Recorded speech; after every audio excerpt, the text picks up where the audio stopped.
Hello বন্ধুরা, ক্রিয়েটেকে আপনাদের সবাইকে স্বাগত। আজকে আপনাদের জন্য ইলাস্ট্রেটরের নতুন এপিসোড নিয়ে আসলাম। কিভাবে এরকম একটা শেপ বানাতে পারবেন শেপ বিল্ডার দিয়ে। তো এটাই আমি আপনাদের আজকে দেখাতে চলেছি। তো ফার্স্ট অফ অল আমাকে একটা ইলিপস নিতে হবে এই শেপ বিল্ডারটা বানাতে হলে। তো ইলিপসটা নেওয়ার জন্য আমাকে শিফট চেপে এখানে ড্র্যাগ করে আমাকে একটা নির্দিষ্ট পরিমাণের একটা সার্কেল নিতে হবে। দেন এটাকে আমি ফিল কালারটাকে নান করে দিলাম। দেন এখান থেকে আমাকে নিতে হবে একটা রাউন্ডেড রেক্ট্যাঙ্গেল টুল। রাউন্ডেড রেক্ট্যাঙ্গেল টুলটা আমার মিডিল বরাবর বসবে। আমি এখন বসাই দিচ্ছি, পরে আমি অ্যালাইন করে দেব। তো এটা এখান থেকে আমি আরেকটা ডুপ্লিকেট নিব, কপি করব, অল্টার প্লাস মাউস ট্র্যাক করে এখানে টান দিয়ে আমাকে একটা ডুপ্লিকেট রাউন্ডেড শেপ তৈরি হবে। এখন এটাকে আমি রোটেট করব। রোটেট শিফট চেপে রোটেট করলে আমার এটা মিডিল বরাবর সোজা আকারে চলে আসবে। এখন যেটা করতে হবে সেটা হচ্ছে আমি এগুলো সবগুলোকে সিলেক্ট করে আমি অ্যালাইন করে এটাকে মিডিল বরাবর দিই। ওকে, এটা আমার মিডিল হয়ে গেল। এখন আমি চাইলে এটাকে আমি আমার আর্টবোর্ডের ভিতরে নিয়ে আসতে। ওকে, এখন আমি এখান থেকে আমার স্ট্রোকটাকে একটু হালকা বাড়িয়ে দেব। স্ট্রোকটাকে বাড়িয়ে দিলাম। এখন এটাকে আমি অবজেক্ট থেকে এক্সপান্ড করে দেব। তো দেখতে পাচ্ছেন আমি এটাকে এক্সপান্ড করে দিলাম।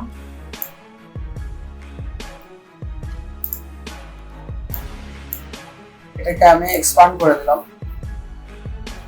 এখন এটাকে আমি এটা সিলেক্ট করে এটাকে আমি ফিল কালারটাকে নাম করে দিয়ে এখান থেকে নতুন একটা ফিল আমি রেড কালারের একটা ফিল কালার দিলাম।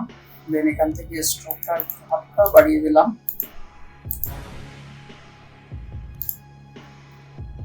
ওকে, এখন যে কাজটা করতে হবে সেটা হচ্ছে আমাদের এখান থেকে শেপ বিল্ডারটা নিতে হবে। শেপ বিল্ডার নিয়ে আমাদের এখান থেকে আমাদের এইগুলো মিলাই দিতে হবে। এটা মিলাই দিলাম, এটা মিলাই দিলাম, এটাও মিলাই দিলাম, দেন এটাও মিলাই দিলাম।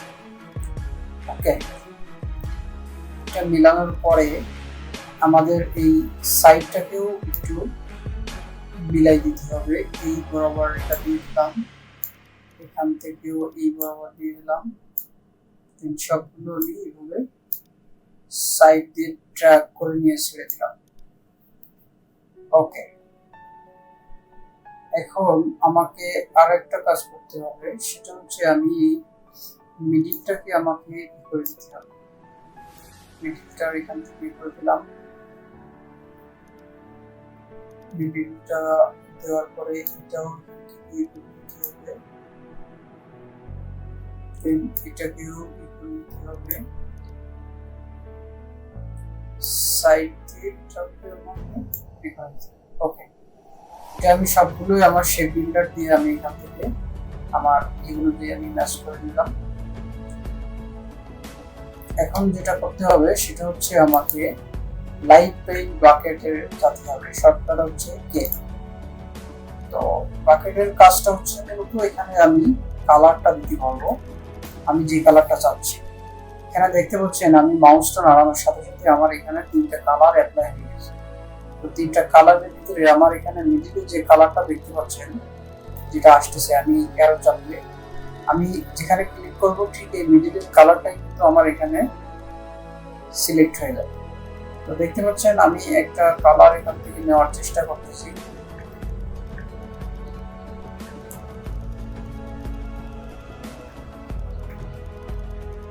আমি এই কালারটা নিচ্ছি, এটা মিডিল দিলাম, না এটা না,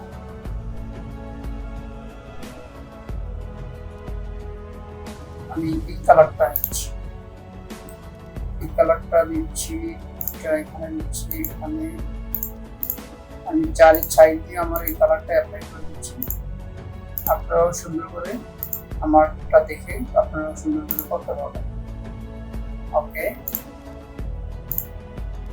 এই কালারটা দেওয়া শেষ। এখন আমার এই এই যে দুইটা রাউন্ডেড অ্যাঙ্গেল দিয়েছিলাম আমি, দুইটার কালারটা অ্যাপ্লাই করবো, সেটার জন্য আমি এই কালারটা দিচ্ছি।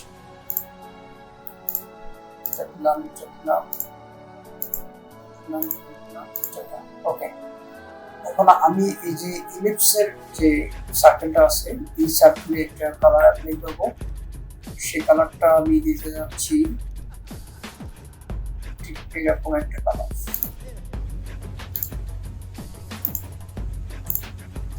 ওকে, এখন আমি আমার জায়গায় চলে গেলাম। এখন এখান থেকে আমি আরেকটা ওয়েতে আমি কালারগুলো অ্যাপ্লাই করতে পারি, সেটা হচ্ছে এখান থেকে রিকালার আর্ট দিয়ে আমি এখান থেকে সুন্দর করে আমার কালারটা কম্বিনেশন করতে পারি। সো দেখতে পাচ্ছেন রিকালার আর্টটা এখানে দৃশ্যমান হয়ে গেছে। তো আমি এখান থেকে এই যে কালার প্যালেটগুলো দেখতে পাচ্ছেন, আমি এখানে আমার এই কালারগুলো অ্যাপ্লাই করলে আমার এই কালারগুলো এখান থেকে চলে আসবে। তো এখানে আমি আরেকটা কাস্টমাইজ করতে পারি আমার কালারগুলো, সেক্ষেত্রে আমাকে যেতে হবে এডিট থেকে আমাকে এখান থেকে এটা কাস্টমাইজ করে দিতে হবে। এখান থেকে আপনার হচ্ছে এই যে আনলিঙ্ক হারমোনি কালার, এটা হচ্ছে এখানে হচ্ছে আপনার জিনিসটা ব্লক হয়ে আছে, দেখছেন? আপনি কিন্তু কাস্টমাইজ করতে পারতেছেন না, ও হচ্ছে ওর মতো কালার কম্বিনেশন একটা নিয়ে নিচ্ছে। আপনি জাস্ট এটাকে যদি এখান থেকে আনলিঙ্ক করে দেন, তখন এটা হচ্ছে আপনি চারিদিক থেকে এটা আপনি আপনার কালার কম্বিনেশনটা আপনি এখান থেকে দেখাই দিতে পারবেন যে এক্সাক্ট আপনি কোন কালারটা চাচ্ছেন। আপনার পছন্দের মতো যে কালারটাই আপনি এখানে চাচ্ছেন, এখানে সেই কালারটা আপনার হচ্ছে এটা শো হবে। এখন আপনি এই কালারটা এখানে গ্রুপ আকারে আপনি অ্যাপ্লাই করে রাখতে পারেন। ধরুন আপনি এই কালারটা এখানে কাস্টমাইজ করে আপনি এটাকে রেখে দিতে পারছেন, সেক্ষেত্রে আপনি এখানে গ্রুপ করে দিলে আপনার এখানে এই কালার প্যালেটটা তৈরি হয়ে যাচ্ছে। তো আপনি ইজিলি পরবর্তীতে এই যে কাস্টমাইজ করলেন এই যে কালারটা, এটা হচ্ছে পরবর্তীতে জাস্ট এখানে রিকালার আর্টওয়ার্কে এসে আপনি জাস্ট এটা দেখাই দিলে এইটা কালারটা নিয়ে নেবেন। তো আমি এখানে ওকে দিলাম, দিয়ে এটাকে নিয়ে দিলাম, এখনো কিন্তু অ্যাপ্লাই হয়নি। সো আমাকে এখানে গিয়ে এটাকে দেখাই দিতে হবে। এটাকে দেখাই দিলে এখানে ক্লিক করলে যে আমি কালারটা সিলেক্ট করছি, তখন কিন্তু এটা কালারটা অ্যাপ্লাই হয়ে গেছে। আমি যেমন উপরে আমি একটা কালার এখানে রেখে দিয়েছিলাম আমার এর জন্য, সেজন্য এটা হচ্ছে এখানে হয়ে গেছে, সেভ হয়ে আছে। তো আপনারা চাইলে এইভাবে কালার কম্বিনেশনটা সুন্দর করে প্লেট করে রেখে দিতে পারেন। তো বন্ধুরা, এই ছিল আমাদের আজকে এই শেপ বিল্ডার দিয়ে কীভাবে এরকম একটা অ্যাডভান্স লেভেলের শেপ বানাতে পারবেন। তো আমার ভিডিওটা যদি ভালো লাগে থাকে অবশ্যই লাইক, কমেন্ট, শেয়ার এবং সাবস্ক্রাইব করে সঙ্গেই থাকবেন। সবাইকে ধন্যবাদ।